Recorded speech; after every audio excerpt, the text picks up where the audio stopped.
Hi, this is Dr. Gregory Sadler. I'm a professor of philosophy and the president and founder of an educational consulting company called Reason.io, where we put philosophy into practice. I've studied and taught philosophy for over 20 years, and I find that many people run into difficulties reading classic philosophical texts. Sometimes it's the way things are said or how the text is structured. But the concepts themselves are not always that complicated, and that's where I come in. To help students and lifelong learners, I've been producing longer lecture videos and posting them to YouTube. Many viewers say they find them useful. What you're currently watching is part of a new series of shorter videos, each of them focused on one core concept from an important philosophical text. I hope you find it useful as well. In Cicero's work on fate, he's considering a fundamental metaphysical question, namely that of freedom and determinism, freedom of the human being in their willings, actions, desires, assents, all these sorts of things that we typically attribute to ourselves. And the question is any of this truly free, or is all of this determined, even fated, by causes, perhaps those that we don't know, but causes that would exist and which would necessitate everything that we do? And one of the key thinkers that he examines in there and really identifies with is Carneades, who was one of the heads or scholarchs of the Academic Skeptic school, that is Plato's Academy, after it had taken a skeptical turn before it came back to Platonism in Middle Platonism. And Cicero himself typically identifies himself with this school. That doesn't mean some sort of strict party line identification, but he certainly seems to be taking Carneades' line in this. And what does this thinker have to say?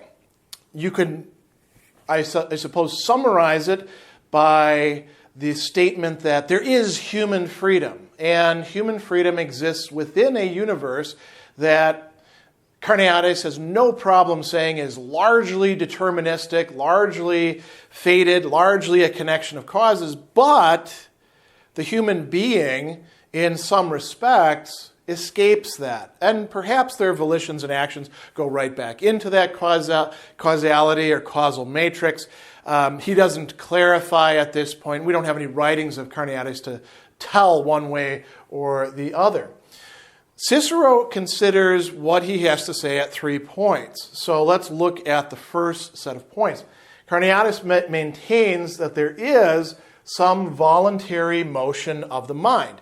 Now, for it to be voluntary motion, and he uses that word in the Latin, means that we're choosing it, means that we're responsible for it, means that it's not completely determined, but it could be other. We choose between possibilities, we endorse some of them, we commit to some of them, and that is what, at least with some of the voluntary motions of the mind, he's not saying every motion of the mind is indeed like this. There could be all sorts of automatic thoughts based on habit, based on instinct, but at least some of them are free and up to us.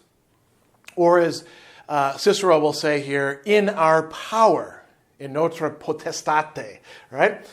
And these motions are not, as with the Epicureans, without a cause. In fact, they do have some sort of cause. So we do have causality working within the universe and within ourselves. But when we will, or when we will against, Latin has 2 words, vella, to will, to choose, to select, in some respects, to go forward with your will, and then nolla, to be unwilling, to choose against, to say no to something, right?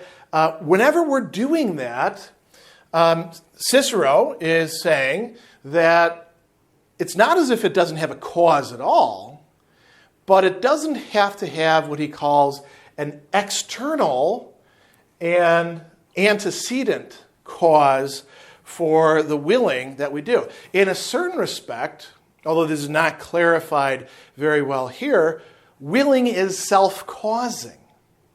And so Carneades points out, as Cicero is going to have us see, a very important point, that we don't have to look at every single cause as being of the same sort. So he says that when we use the expression somebody wishes or does not wish, that's vela or nolla, something without cause, we're perverting, we're changing the meanings of the accepted convention of language. We're using the phrase without cause in a restricted sense, in the sense of without an external, something from the outside, without an external antecedent cause, not without a cause of some kind. And he says, just like when we say a vessel is empty, we don't use the expression in the sense in which it's used by the natural philosophers who hold that no absolute vacuum exists, but we say it just doesn't have oil in it or grain or wine or whatever. He says, similar when we say that the mind moves without cause, we're speaking in a somewhat sloppy way. What we really mean is that it moves without an antecedent external cause, not without any cause at all. And so our own will, our own choice, what it is that we do would be the cause in that case. Now, moving on, Carneades is going to make an argument that is going to open up some scope for human freedom. And it runs like this. If everything takes place with antecedent causes, causes that come before it, and if the cause is there, the effect has to be produced, right? If everything takes place with antecedent causes, then all events take place in a closely knit web of natural interconnection. And this is something that quite a few philosophers would accept, that if there are, in fact, these antecedent causes, and they do, in fact, produce their effects, everything is all connected together in this massive nexus of causal interconnections. So far, so good. What are the implications of that? If that's the case, then, he says, all events are caused by necessity. That is a problem, because if everything is caused by necessity, then how do we have any scope for human freedom? If it really was the case that everything happened by necessity, by external causes, external antecedent causes, then nothing would be in our own power. Nothing would be up to us. Nothing would be within our control. We wouldn't actually be deciding in any real sense. We might feel like we're deciding, but we're not really making a decision, because you could say the decision has already been made by the universe itself or by whatever is necessitating us. We're not the ones actually making any decisions. But, Carneades goes on, some things are, in fact, in our power. And so what are those things that are in our power? Well, Cicero discusses at one point our desires as being potentially in our power. Now, of course, that doesn't mean every single desire that we have is in our power, but he calls it appetitus, right? So our appetites, our desires are somewhat within our power. But our volitions, our choices, our willings, that's definitely in our power. That's what it means to be volitional. That's what it means to be voluntary. That it's up to us, that it's within our power. When we say, well, you couldn't have chosen anything else, given the circumstances, and we really, really mean it, we're saying the person didn't really have a choice, and it's not volitional or voluntary. It's involuntary, right? If I try to punch at you and you jerk back all of a sudden, your body's doing that, that's not volitional. But if you're a well-trained fighter and I punch at you and you choose to block it instead and then do some sort of counter, that is volitional, even if it could be the result of habit and training. So some things are in our power. Well, that's a problem for determinism. Not a problem for determinism across the board. And I should mention here that this argument doesn't say that everything is totally random or nothing can be predicted. As a matter of fact, it could be that 99.99999, however decimal points you want, of the things within the universe are strictly determined by causal necessity or fate. But so long as there's that little bit So long as there's one human being making voluntary choices or decisions, there's something that is actually up to us that escapes that web of causal necessity. So what's the conclusion to that? He says, if all events take place by fate, there are antecedent causes of all events. So it's not the case that whatever events take place by fate. Some things are not fated. Could be that almost everything is, but some things are not, and those are the things that, in a certain respect, count the most. Now, he draws, and this is the third point, some very interesting conclusions from this. And Carneades here is arguing really against the Stoics and against other people.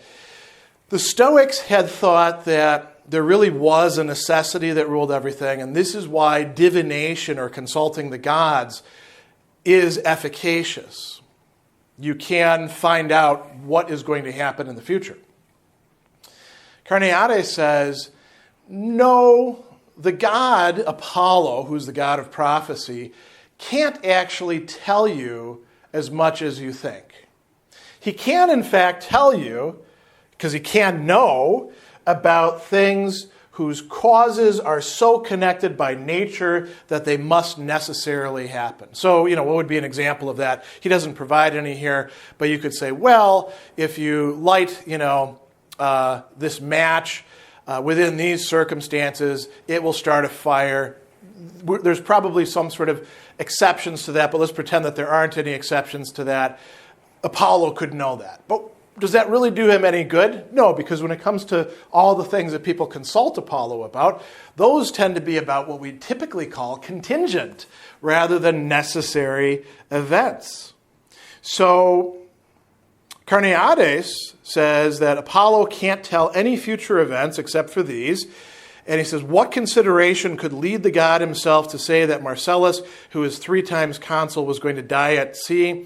This had indeed been true from all eternity, but it had no efficient causes. So Carneades held the view that Apollo had no knowledge even of these past events which had left behind them no trace of their passage. How much less had he had knowledge of future events, for only by knowing the efficient causes of things, the causes that necessitate things to be in a certain way, was it possible to know the future. So he says it was impossible for Apollo to foretell the fate of Oedipus when there were no causes foreordained in the nature of things making it necessary for him to murder his father, nor could he foretell anything of the sort. So Carneades here is denying the capacity to predict on the part of a god who presumably would know way more about the universe and causes than we human beings do in our limited scope of affairs. So what we have here is not only a defense of some measure of freedom of choice or of the will, but some explanation about how this can be the case and how there can still be causality rather than mere randomness or indeterminacy provided by Carneades as Cicero is representing him.